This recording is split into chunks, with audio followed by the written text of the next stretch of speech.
அனைவருக்கும் வணக்கம். Pre market அனலைஸ்ல இன்னைக்கு எந்த ஸ்ட்ரைக் எந்த விலைக்கு எபோ அது பிலோ சஸ்டனான மார்க்கெட் என்ன டைரக்ஷன் இருக்கிறத பார்க்கலாம். அதுக்கு முன்னாடி நம்மளுடைய பொசிஷன் கிளாஸ் வருகிற 16ஆம் தேதி தூங்குது. இந்த பொசிஷன் கிளாஸ் ஃபர்ஸ்ட் கிளாஸ் 16ஆம் தேதி எடுக்கக்கூடிய கிளாஸ் அட்டன் பண்ணும்போது உங்களுக்கு தெரிஞ்சு முடிஞ்ச உடனே அடுத்த நாள்ல இருந்து நீங்க உங்களை தூங்கவே விடாது. ஓகேங்களா? அந்த மாதிரி நீங்க ப்ராக்டிஸ் பண்ற மாதிரி இருக்கும். அவ்வளவு ஆர்வமா இருக்கும். உங்களையே அறியாம நீங்களே ப்ராக்டிஸ் பண்ணுவீங்க. அந்த அளவுக்கு அருமையா இருக்கும் அது. ஓகேங்களா? அதனுடைய டீட்டெயில் டாபிக் எல்லாமே நான் ஆல்ரெடி மெசேஜ் பண்ணவங்களுக்கு எல்லாம் அனுப்பியாச்சு. ஏதாவது டவுட் இருந்தால் என்கிட்ட கான்டாக்ட் பண்ணிக்கோங்க. சரி, நம்ம இன்னைக்கு லெவலுக்கு வந்துடுவோம். இன்னைக்கு எக்ஸ்பைரி டே. எக்ஸ்பைரி டேல நம்ம ஸ்டூடெண்ட்லாம் என்ன பண்ணுவீங்க? 0 to hero கான்செப்ட் பயன்படுத்துவீங்க. அதனுடைய ரூல் என்ன டைமிங்கில் ட்ரேட் பண்ணணும், எந்த ப்ரைஸில் வாங்கணும்னு சொல்லி கொடுத்துருக்கேன். அது வந்தால் மட்டும் எடுங்க. அந்த ரூலை மறந்துடாதீங்க. அதுலேயும் நம்ம மேக்ஸ் வேல்யூ பெட்டராக இருந்ததுன்னா இன்னும் பெட்டர். நான் 0 to hero பண்ணுறதில்ல.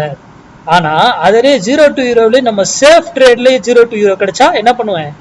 நானும் ட்ரேட் எடுப்பேன் இந்த 0 to hero கால். அப்போது அதில் எப்படி பயன்படுத்துமோ அந்த ரூலை தயவு செய்து மிஸ் பண்ணாமல் மறந்துடாமல் ட்ரேட் பண்ணுங்க. ஏன்னா அது இன்னைக்கு மட்டும்தான் வரும். சரி சார், எனக்கு எக்ஸ்பைரி டேல ட்ரேட் பண்ண எனக்கு பயமாக இருக்குது. ப்ரீமியம் ஈஸியாக கீழே இறங்கிடுது, மெல்ட் ஆகிடுது, மேலே ஏறிடுது, அப்படி டக்குன்னு ப்ரீமியம் கரைஞ்சிடுது அப்படின்னு பயமாக இருக்கிறவங்க நம்ம கால்குலேஷனை போயிட்டு நெக்ஸ்ட் வீக் கால்குலேஷனில் போயிட்டு செக் பண்ணுவாங்க. போட்டு அதில் ட்ரேட் எடுத்துக்கோங்க. ஈஸியாக சிம்பிளாக இருக்கும், அழகாக எடுத்துக்கோங்க. ஓகேங்களா? சரி, இது இன்னைக்கு லெவல்ஸ் பார்த்துருவோம். 25,200 புட்டு 18 ரூபீஸ்க்கு மேலே இருந்தா, 18 ரூபாய்க்கு மேலே இருந்தா மார்க்கெட் டவுன் சைடும், 18 ரூபாய்க்கு கீழே இருந்தா மார்க்கெட் அப் சைடும் செல்வதற்கான வாய்ப்புகள் உண்டு. அப்போ அந்த இடத்துல வரும்போது உங்க டிசிஷன் எடுத்துக்கணும். சரி, அப்போ அதுக்கு மேல இருந்தாலும் அது ஒரு வேலையில போயிட்டு எய்தர் டவுன் ஆகணும் ஆர் அப் ஆகணும். அதே போல கீழே வந்தாலும் ஒரு வேலையில அப் ஆகணும், டவுன் ஆகணும். அப்போ நான் ஒரு வேல்யூ மட்டும் தான் நான் கொடுக்குறேன். ஏன்னா அதுக்கு பல வேல்யூகள் இருக்கு. எந்த விலையில வாங்கணும், யாரை பை பண்ணணும், எந்த காரணத்துக்காக பை பண்ணணும், என்ன விலையில வாங்குறோமோ, என்ன டார்கெட் வைக்கணும், எங்க ஸ்டாப் லாஸ் வைக்கணும், எல்லாமே நமக்கு தெரிந்திருக்கணும். அப்பதான் நம்ம ட்ரேட் பண்ணணும். நாம போயிட்டு பிரைஸ் ஆக்ஷனை பாருங்க, ஓப்பன் எதுவுமே நான் பார்க்கல, எதுவுமே நான் சொல்லலையே.